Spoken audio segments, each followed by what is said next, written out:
నమస్కారం. Welcome to I dream. ధర్మ మార్గం విత్ విజిత కార్యక్రమానికి స్వాగతం.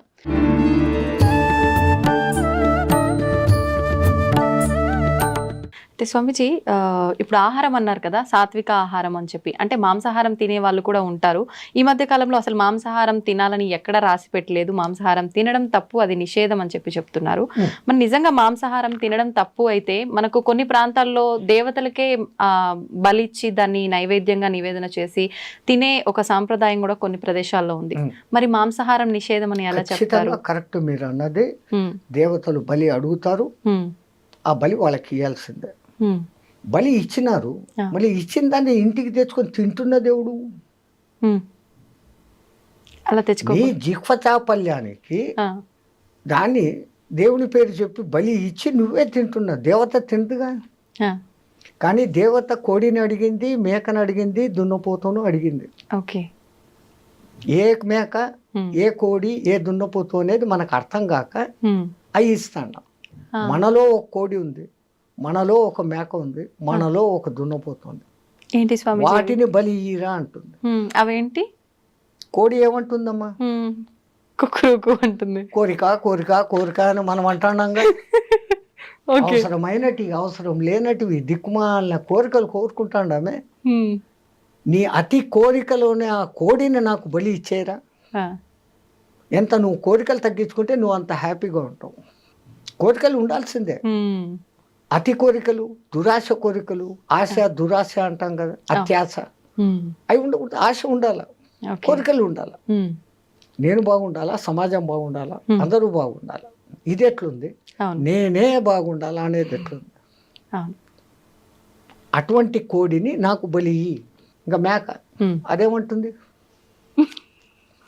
చెప్పండి? శబ్దం చేసి చూపించాలా స్వామిజీ? మే మే మే అంటుంది. మై మై మై, నాది నాది నాది.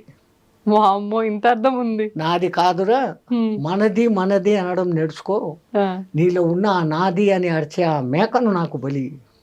ఇంకా మీ తెలుగులో అంటారు, దున్నపోతు మీద వాన కురిసినట్లు. అవును అవును. ఎవడు ఎట్లా పోతే పర్వాలే, ఎవడు మంచి చెప్పినా వినేది లేదు, నా దారి నాది. అవును, అదే బఫెలో అంటారు కదా దున్నపోతుని ఇంగ్లీష్లో. ఇప్పుడు మనం అందరం బఫెలోలమే. అంతే అంటారా? ఎందుకంటే బఫేలోకి పోయి డిన్నర్ చేస్తాం కదా. కరెక్టే కదమ్మా. ఆడ ప్లేట్ ఎత్తుకొని పిచ్చకాడలాగా కూరవి, పప్పువి, సాంబారువి అని అడుక్కుంటా తినేది, నిలబడి నడుచుకుంటా తినేది. దున్నపోతులే కదా ఆ పని చేసేది. మనం ఏం చేస్తాం? శుభ్రంగా ఒక పీట కూర్చుని ఇంకో పీట ఎత్తుగా వేసి, భోజనానికి ఎత్తు పీట వేసి, మనం చాప మీద కూర్చొని దాన్ని 3 సార్లు సంప్రోక్షణ చేసి దేవునికి అర్పించి ప్రసాదంగా తింటాం. అది తినే పద్ధతి. అన్నం తినేటప్పుడన్నా ప్రశాంతంగా కూర్చోకుండా వాటితో మాటలు, ఈయనతో మాటలు, ఆడొక చెంచా ఈడొక చెంచా, ఏం తిండేది? మాకు టైం లేదు కదా. ఒకసారి అడిగాడు ఒక ఆయన, ఏం నాయనా ఇంత లేటుగా వచ్చినావు? బఫేకి పోయి వస్తున్నావు. అవును, నువ్వు బఫేల్లో పోయి వచ్చినావు, బఫేల్లో అయ్యి వచ్చినావు. ఏం స్వామి అన్నాడు. మళ్ళీ బఫేలో చేసే పని నువ్వు చేస్తాడు. అది పోతా పోతా గట్టి కనపడిందంటే తింటా పోతానే ఉంటావు. సో ఆ లక్షణాలు కావు. నీలో ఉన్న ఆ అలసత్వం, అవికారత్వము, అటువంటి దున్నపోతు నీలో ఉంది. నువ్వు దున్నపోతు కాదు, మనిషివి. నీలో ఉన్న ఆ దున్నపోతుని మాకు బలి దేవతలు కొడతారు. వాళ్ళు కోరుకున్న అసలు బలి అది. మనం జిహ్వ చాపల్యానికి నోరై మసాలా పక్కింట్లో ఎవడో వండాడు, మనం వండాలి. ఇంకా కొంతమంది వాడి కోడికూర తినాలని ఉంది, ఇంట్లో తినకూడదు అని అన్నారంటే వాడికి ఆ రోజు పూనకం వచ్చేస్తుంది. అమ్మోరు నన్ను అడిగారు 2 కోళ్ళు ఇయ్యి అని. ఇంకా సచ్చినట్లు అమ్మోరు అడిగారు, కోళ్ళు ఇస్తారు. ఇచ్చినాడంటే వీడి ఇంటికి తెచ్చుకొని దాన్ని జుట్టు పీకి, కోడి పీకి, అది సచ్చేటప్పుడు అది ఎంత బాధపడుతూ వస్తుందో ఆ బాధే మనకి ఇప్పుడు శాపాలే. ఈ దిక్కుమన్న కొత్త కొత్త రోగాలు, ఈ ప్రకంపనాలు, ఈ ప్రకృతి ప్రకోపాలు వచ్చేదానికి కారణం ఆ జంతు ఘోష. మరి ఇప్పుడు సాత్విక ఆహారం అంటే మొక్కలకు కూడా ప్రాణం ఉంటుంది కదా గురూజీ, అది కట్ చేసిన తర్వాత దాన్ని కూడా చంపినట్టు అవదా? మేక కాలు ఇంచేసి కోసుకొని తిన్నాం, మేకకు మళ్ళీ కాలు వస్తుందా? రాదు. మీరు చెట్టు నరికేయండి, చిగురు వస్తుంది మళ్ళీ. దేవుడు మనకి ఇచ్చాడు ఇది. ఇప్పుడు మాంసాహారం తినే జంతువులను మనం ఏం పేరు పెట్టి పిలుస్తాం? క్రూర జంతువులు అంటున్నాం. అవును. కూరలు ఉన్నాయి దానికి, దాని పేగుల డిస్టెన్స్ తక్కువ. అది ఒకసారి తిన్నాక 4-5 రోజుల వరకు దానికి అరగదు. బాగా తిని నిద్రపోతున్న సింహం దగ్గరికి మీరు పోయినా అది మళ్ళీ మన మీద పంజా విస్తడతాం. అది ఫుల్లీ సాటిస్ఫైడ్. దానికి ఆ తిండి దేవుడు ఇచ్చాడు. ఓకే. దాన్ని క్రూర జంతువు అని పిలుస్తుండవు. మరి నువ్వు తింటున్నప్పుడు నువ్వు ఎవడివి? నువ్వు క్రూరుడివే. అవును. రెండవది, మాంసాహారం వండేటప్పుడు దాంట్లో దిక్కుమాలిన మసాలాలన్నీ వేస్తారు ఆ కంపు రాకుండా. ఈ మసాలాలు మనలో తమో గుణాన్ని, రజో గుణాన్ని పెంచుతాయి. బాగా కారం తినండి, కంట్లో నీళ్ళు వచ్చేంత కారం తినండి. ఎవడో ఒకడు ఒక మాట అనగానే హై నన్ను అంటావా అంటారు, వెంటనే వస్తుంది కోపం. వస్తుంది. ఈ కోప ప్రకోపాన్ని, కామ ప్రకోపాన్ని పెంచేది కారణం మనం తింటున్న ఆహారం. తో మనకు దేవుడు ఈ కాయగూడ్లు, పండ్లు ఎన్ని ఇచ్చాడు. మీరు అన్నట్లు నిజంగా దాంట్లో కూడా ప్రాణం ఉంది, కానీ దాంట్లో మళ్ళీ చిగురించే శక్తి ఉంది. దీంట్లో అట్లా లేదు. అది ఒకసారి చచ్చిపోయింది, ఇంకా మళ్ళీ అది బతకదు అది. అవును. అయితే ఇప్పుడు మనం తీసుకునే ఆహార ప్రభావం వల్లే మనకు వచ్చే ఈ ఆరోగ్యానికి సంబంధించిన ఇబ్బందులు అనుకున్నాం కదా స్వామీజీ. మరి ఇప్పుడు చాలా వరకు మనం చేసుకున్న కర్మలను బట్టి మనకు ప్రతిదీ వస్తుంది అంటాం కదా. అంటే కొంతమంది ఎటువంటి ఆహారం తీసుకున్నా కూడా మంచిగా ఉన్న వాళ్ళు ఉంటారు. అన్ని రకాలుగా మంచి పూర్తి హెల్తీ ఫుడ్ తీసుకున్న వాళ్ళు కూడా అనేక రకాల ఇబ్బందులకు గురవుతుంటారు. అది వాళ్ళ కర్మలను బట్టి ఉంటుంది. ఓకే. గత జన్మ కర్మానుసారం వాళ్ళకి ఏం జరగాలనో అది జరుగుతుంటాయి. ఓకే. అయితే స్వామీజీ ఇప్పుడు ఈరోజు పేపర్లో మీరు చూసి ఉంటారు, యాంటీబయాటిక్స్ ఎక్కువగా ఇస్తున్నారు జంతువులకు, అవి త్వరగా గ్రో కావాలని, అవును అవును, ఎక్కువ బరువు తూగాలని.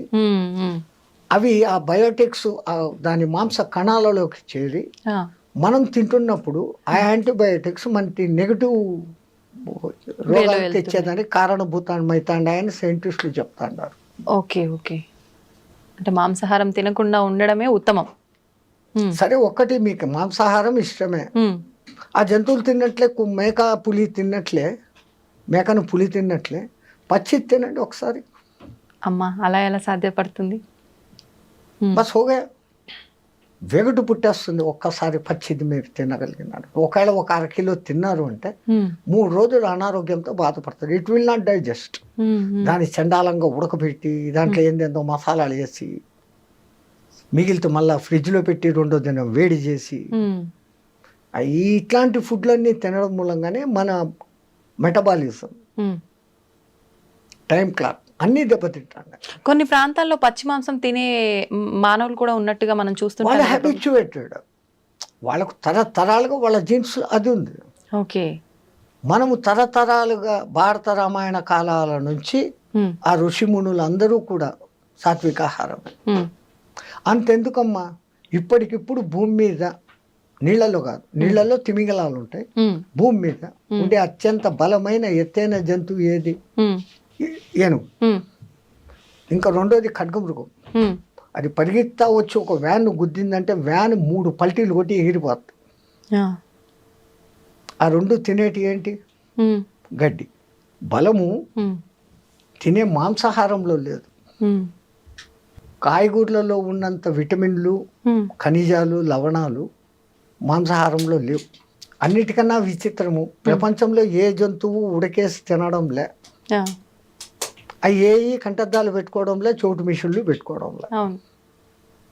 ఈ దిక్కుమాలనోడే పెట్టుకుంటున్నాడు. ఎందుకు అంటే ఉడకేసి తింటున్నాడు, సహజమైన తిండి తినడంలే. అందుకే ఇప్పుడు సహజ ఆహారము, పండ్లే తినండి, జ్యూసులే తాగండి, మళ్ళా పాతకాలం టైటిల్లోకే వస్తున్నాం. దునియా goal high, Phir Phir K ఉదర్ co he ఆ జాయేగా, మళ్ళీ అక్కడికే వస్తున్నాం. అయితే ఇప్పుడు ఆహారము, మీరు చెప్పినట్టుగా ఆహారం పాతకాలంది రావటమే కాకుండా ప్రతిదీ కూడా వస్త్రాల దగ్గర నుంచి, పాత్రల దగ్గర నుంచి ప్రతిదీ పాతకాలంవి మళ్ళీ ఇప్పుడు వస్తున్నాయి కదా స్వామీజీ. తప్పదు. ఇప్పుడు పంచకట్టు మళ్ళీ పెద్ద ఫ్యాషన్. అవును. ఎవడో సినిమాలో హీరో కట్టుకున్నా అంటే ఇంక అందరూ అయితే అంతే. ఈ గొర్రెదాటుడు వ్యవహారం వదిలిపెట్టి ఇంకోటితో కంపారిజన్ వదిలిపెట్టాలి ఫస్ట్. నేనుగా ఉంటాను, నా వరకు నేను ఉంటాను, నేను బాగుంటే లోకము బాగుంటుంది, ఆ ఫీలింగ్తో ఉండగలగాలి. రెండవది న్యాచురల్గా ఏది వస్తుందో దాన్ని యాక్సెప్ట్ చేసుకోవాలి. పరమాత్ముడు ఒరే జాగ్రత్త పడు అని ముందు కొంచెం సైట్ తగ్గిస్తాడు, వెంటనే కంటద్దాలు షాపు పోతాం, కళ్ళు పెట్టుకుంటాం, పండ్లు ఊడగొడతాడు, పండ్ల డాక్టర్ దగ్గర పోతాం, కొత్త పండ్లు కట్టుకుంటాం, వినకుండా చేస్తాడు, చెవిటి మిషన్లు పెట్టుకుంటాం. అన్నిటికన్నా ముందు ఆయన ఇచ్చే లెటరు తెల్ల జుట్టు, వెంటనే డై కొట్టుకుంటాం, అక్కడనే డై మొదలైంది మన డై. సో వీడు ఎక్కడ మన మాట వినడం లేదు, నేను ఎత్తుకొని అక్కడ చెప్పడు, ఇంకా ముందు 3-4 సార్లు చెప్పాడు, అన్ని అవకాశాలు అయిపోయినాయి, వినుకోకపోతే ఇంకా డైరెక్ట్గా ఎత్తుకుపోతాడు. సో ప్రకృతిలో లోబడి నువ్వు జీవించినప్పుడు ఆ ప్రకృతి నిన్ను కాపాడుతుంది. ధర్మో రక్షితి రక్షిత. మనం ప్రకృతికి విరుద్ధంగా పోతున్నాం, చెట్లు కొట్టేస్తున్నాం, అడవులను నరికేస్తున్నాం, అడవుల్లోని జీవాలు ఊరి మీద పడతాయి. ఓ పులి ఊరి మీద పడింది, అది ఎందుకు పడింది? అది ఉన్న ప్రదేశాన్ని నువ్వు కట్టేసి ఇల్లు కట్టుకున్నావు, అది ఎక్కడికి పోవాలి? దానికి స్థలం లేకుండా చేస్తున్నావు. దాని మానాన దాన్ని వదిలిపెట్టి నువ్వు అడవిలో కాకుండా నీకు ఉన్న కొద్ది స్థలంలో నువ్వు కట్టుకుంటే లే, ఒక్కడు ఉండేదానికి 6 బెడ్రూమ్లు ఇల్లు కట్టుకుంటాడు, అవసరమా? మరి ఇవన్నీ ప్రకృతికి విరుద్ధంగా జరుగుతున్నప్పుడు భగవంతుడు అంటే ఆపే ప్రయత్నం చేయాలి కదా. ఒక్కొక్కసారి ఆ భూకంపము అనేది భూమాత క్షమయా ధరిత్రి, భరిస్తుంది. అమ్మ కూడా అమ్మ అమ్మ అని 10 సార్లు పీక్తాడు, ఒకసారి పీక్తుంది కదా. అవును, తల్లి అయినా కానీ దండిస్తుంది.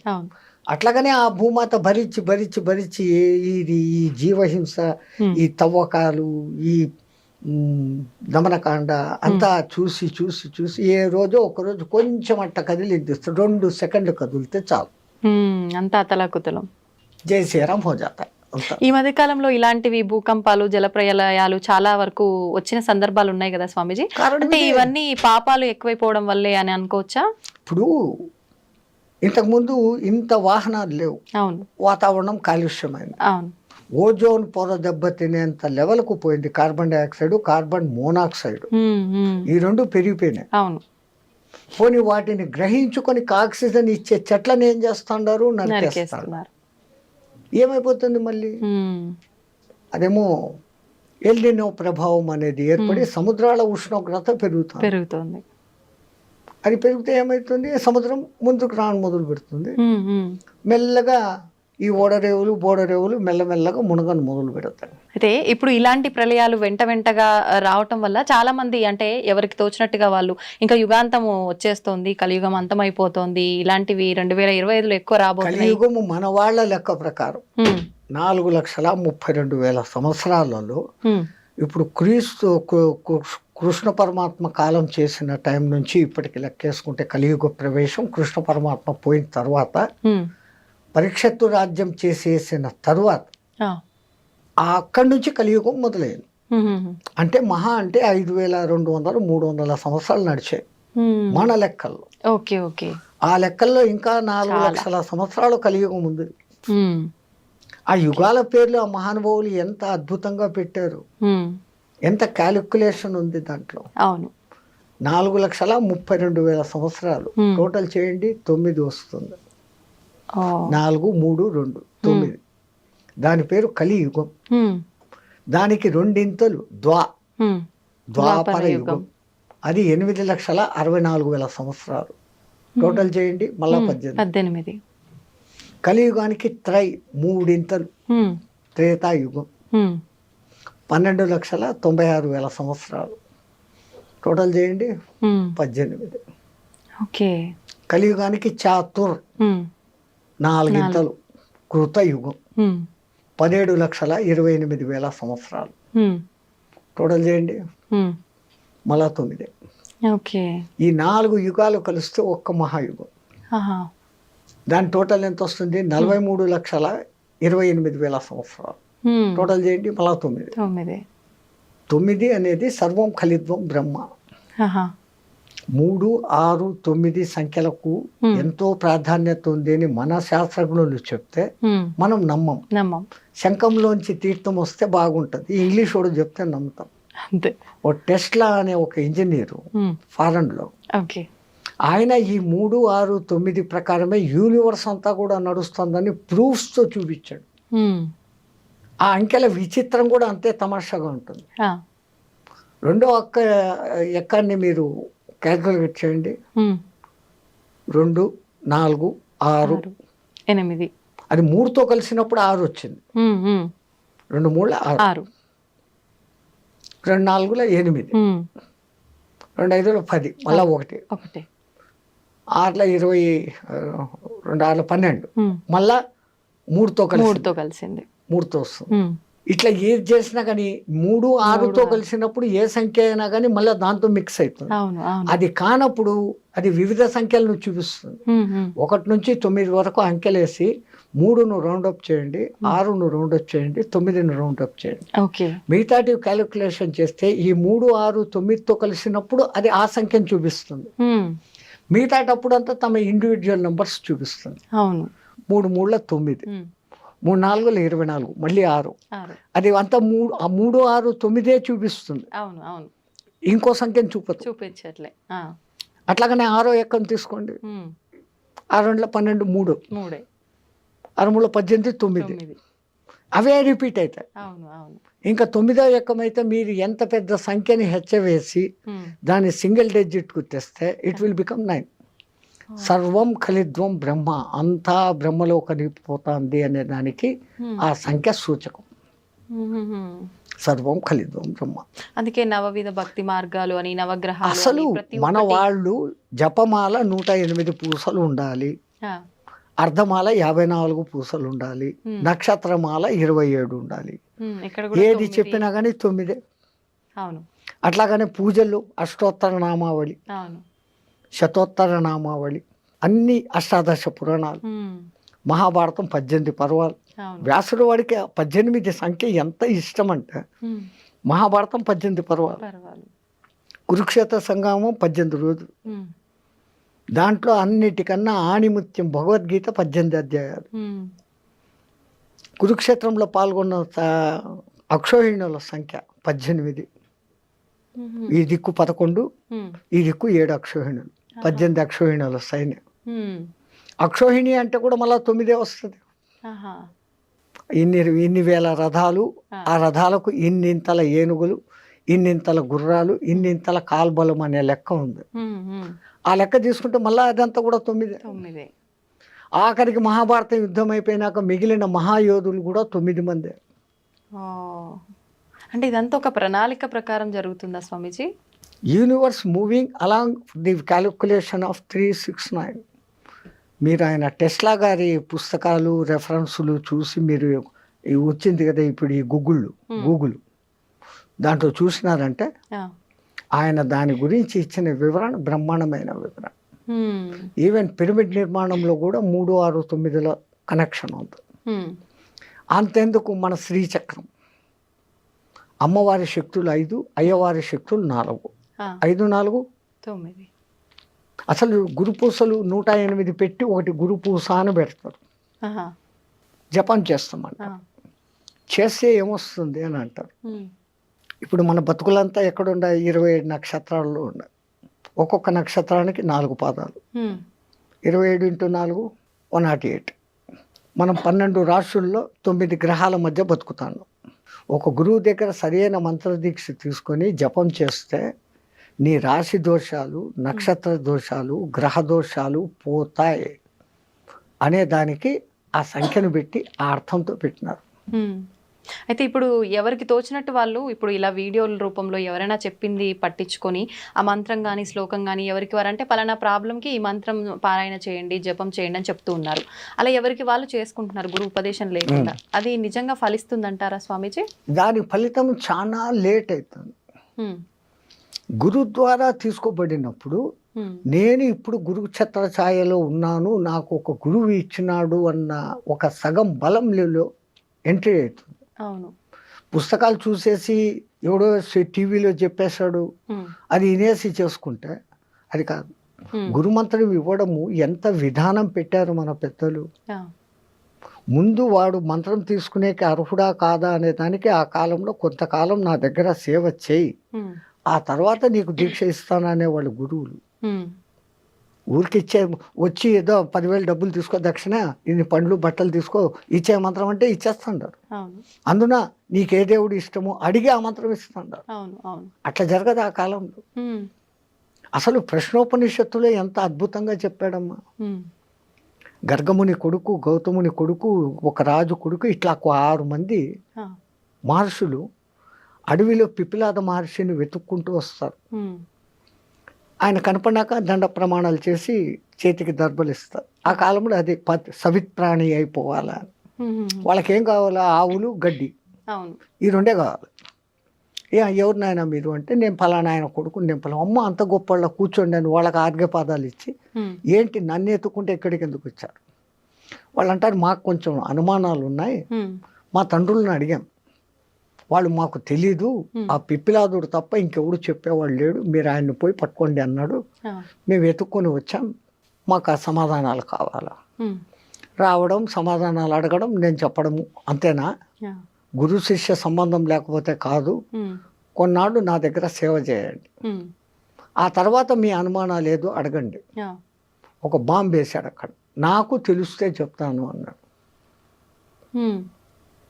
1 సంవత్సరం నా దగ్గర సేవ చేయండి, సేవ చేసినాక మీ ప్రశ్నలు అడగండి, నాకు సమాధానం తెలిస్తే చెప్తాను.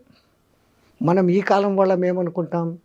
సంవత్సరం సేవ చేస్తాం, అడుగుతాం, నాకు తెలుదురా అన్నాడంటే మన గతి ఏం? సంవత్సరం పాయా. మన మెంటాలిటీ ఇది. వాళ్ళు ఆజ్ఞాపించండి గురుదేవ, ఏం చేయమంటారు? నువ్వు ఆవులు మేపకరా, నువ్వు సమిదలు తీసుకురా, నువ్వు గోశాల శుద్ధం చేసి సంథింగ్ డ్యూటీలు చెప్పేస్తున్నారు. వీళ్ళు డ్యూటీల్లో సర్వనిమగ్నం అయిపోయినారు. సంవత్సరమైన సంగతి కూడా తెలియదు. ఒక దినం సాయంత్రం 4 గంటలకు వాళ్ళంతా ఆవులు మేపుకొని అంతా వచ్చి కూర్చున్నప్పుడు, నాయన స్నానం చేశారండి, మీరేదో ప్రశ్నలు అడుగుతామన్నారు కదా. ఆ సంవత్సరం అయిపోయిందా గురువాడు? అయిపోయింది అన్న. ఇలా స్నానం చేశారు, వచ్చినారు, మీ ప్రశ్నలు ఏదో అడగండి, నాకు తెలిస్తే చెప్తాను. మళ్ళీ మొదటిది, వీడు అసలు నా దగ్గర పనిచేసే అర్హుడా కాదా, ఈ సంవత్సరంలో వాని మెంటాలిటీ ఏంటి, వాని మనోక్షేత్రం శుద్ధమైందా లేదా.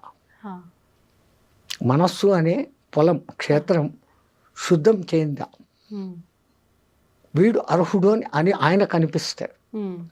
అప్పుడు అంటాడు. కానీ రెండోసారి నాకు తెలిస్తే చెప్తాను అని చెప్పడం, నాకే తెలుసు అన్న గర్వం ఎవరికి ఉండకూడదు. అప్పుడు అంటాడు, ఒకడు అడుగుతాడు, ఈ జీవుడు రాకేంటి, పోకేంటి, చంద్ర మార్గం ఏంటి, సూర్య మార్గం ఏంటి, ధూమ మార్గం ఏంటి, అసలు పురుషులలో షోడశ పురుషుడు అంటాడే ఎవడు అతను, ఇట్లాంటి మహత్తరమైన ప్రశ్నలు మళ్ళీ వేస్తాడు. ఇంకా అదంతా పెద్ద విషయం. ఈ సంగతి ఎందుకు చెప్తున్నానంటే, ఒక గురువు ముందు శిష్యుణ్ణి శోధన చేస్తాడు. ఇప్పుడు ఫీజులు తీసుకొని స్కూళ్ళల్లో కూర్చొని జీతాలు తీసుకొని 30 మందిని వేసేసి మేకమందలాగా చెప్పి ఇడిచిపెట్టడం కాదు. అప్పుడు ప్రతి ఒక్కడు వింటున్నాడా లేదా, వానికి అర్థమైందా లేదా, వాడు ఏ స్థాయిలో ఉన్నాడో వానికి ఆ స్థాయిలో నేర్పించు, తనంత వాడిని తనకన్నా మించిన వాడిని చేసేవాళ్ళు ఆ కాలంలో గురువులు. ఇంకా వాడు మంత్రదీక్షకు అర్హుడు అనుకున్నప్పుడు ఏకాంతానికి తీసుకుని వెళ్ళి ఒక బట్ట వాని చెవు మీద వేసి, ఆ చెవులో గురుమంత్రం 3 సార్లు మీ చేత చెప్పిస్తాడు. ఎందుకంటే అక్షర దోషం లేకుండా పలుకుతున్నాడా, లేకుంటే ఏదైనా అక్షర దోషంతో పలుకుతున్నాడా. అక్షర దోషం ఉంటే ఏమవుతుంది స్వామిజీ? ఏమన్నా దోషమా మళ్ళీ? అది చాలా దోషం. మరి ఇప్పుడు మాలాంటి వాళ్ళమంతా తెలిసి తెలియక ఎవరైనా మంత్రం చెప్పగానే మాకు ఎలా తోస్తే అలా చదివేస్తున్నాము. అది మన పూర్వీకులు చాలా జాగ్రత్త పరులమ్మా. రాబోయే కాలాలలో ఈ పుస్తకాలు ప్రింటింగు వస్తుంది, అవి చూసేసి ఎవడికి వాడు మంత్రాలు చదివేస్తాడు. ముద్రా రాక్షసం జరుగుగా కానీ ఒక శాపం పెట్టేస్తున్నారు, ప్రింటింగ్ మిస్టేక్.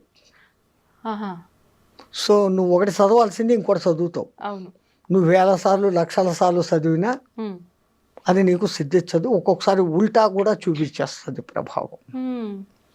ఒక ఉదాహరణ, ఇంద్రుని సభలో త్వష్ట ప్రజాపతి కొడుకు ఒకడు ఉండేవాడు. వాడి పేరు త్రిశూరుడు. పేరుకు తగినట్లు వానికి 3 తలకాయలు. ఒక తలకాయతో వేదం చదివేవాడు, ఒక తలకాయతో సురా తాగేవాడు, అదే అమృతం తాగేవాడు. హ్మ్. రాక్షసుల సహవాసంతో ఒక తలకాయతో సారాయి తాగేవాడు. ఆ. ఇంద్రుడు ఎన్నోసార్లు నువ్వు త్వష్ట ప్రజాపతి కొడుకురా, ఇదేం దుర్మార్గం బుద్ధి, తాగకూడదు. హ్మ్. ఆడు ఇనుకోలే. ఇంద్రుడు 3 తలకాయలు నరికేశాడు. త్వష్ట ప్రజాపతి కోపం వచ్చింది. ఆయనకు ఉన్న శక్తి ఇంద్రుడిని చంపేంత శక్తి కాదు. ఇంద్రుడు అంటే మీకు ఈ సినిమాల్లో చూపించే ఇంద్రుడు కాదు. హ్మ్. ఎవడో తపస్సు చేసుకుంటే పాడు చేసేదానికి అవును. రంభ ఊరోసుని పంపాడు, ఆ. ఏమో చేశాడు అని మనకి ఈ కథలే తెలుసు. అవును. ఇంద్రుడు అంటే ఎటువంటి వాడు అంటే, ఒకడు తపస్సు చేస్తుంటే హ్మ్. వాడిలో ఇంకా కామము క్రోధము ఉందా లేదా హ్మ్. అని టెస్టింగ్ చేస్తాడు. హ్మ్. హ్మ్. ఆ టెస్టింగ్లో వాడు ఓడిపోయినాడు అంటే, వాడు పూజ అర్చన చేస్తున్న ఏ దేవునికైతే తపస్సు చేస్తున్నాడో వాడి దగ్గరికి పోయి హ్మ్. వాడిలో ఇంకా కామ క్రోధాలు పోలే, ఇప్పుడే వరం ఇయ్యద్దు, హీఈస్ నాట్ ఫిట్ అని చెప్పే డ్యూటీ ఆయనది. ఇప్పుడు మాలాంటి వాళ్ళ ప్రతి ఒక్కరు చేసే పూజల్లో కూడా ఇలానే జరుగుతుందంటారా? ఇంకా వినండి ఇది. ఆ, ఆ. ఆయన తనకున్న శక్తులన్నిటినీ ధారపోసి ఒక యజ్ఞం చేసి ఒక మహారాక్షసుడిని పుట్టించాడు, వృతాసురుడు అనేవాడిని. వృతాసురుడు. నీకు మంత్రం చెప్తా, దాన్ని 7 రోజులు నిత్యపారాయణ చేయి, హ్మ్. నీకు ఇంద్రుని చంపే శక్తి వస్తుంది అని. ఆ మంత్రం ఏందో చెప్పు అంటాడు. హ్మ్. ఇంద్రశత్రువు వివత్వ స్వహ అంటాడు ఆయన. అర్థం ఏంటి? శత్రువు అయిన ఆ ఇంద్రుడు నా చేత చచ్చిపోగాక అని దాని అర్థం. ఆహా. కానీ ఆ రాక్షసుడు చదివేటప్పుడు ఇంద్రాశత్రువు వివద్వ స్వహ అన్నాడు, దీర్ఘం తీశాడు అంతే. హ్మ్. ఇంద్రశత్రువు వివద్వ స్వహ, ఇంద్రాశత్రువు వివద్వ స్వహ. ఈ రెండో పదానికి అర్థం ఏమైంది? హ్మ్. ఇంద్రుని శత్రువు అయిన నేను నాశనమైపోదును కాక. అయ్యా. అట్లాగనే వృతాసురుడు ఇంద్రుని చేతిలో చచ్చిపోయాడు. హ్మ్.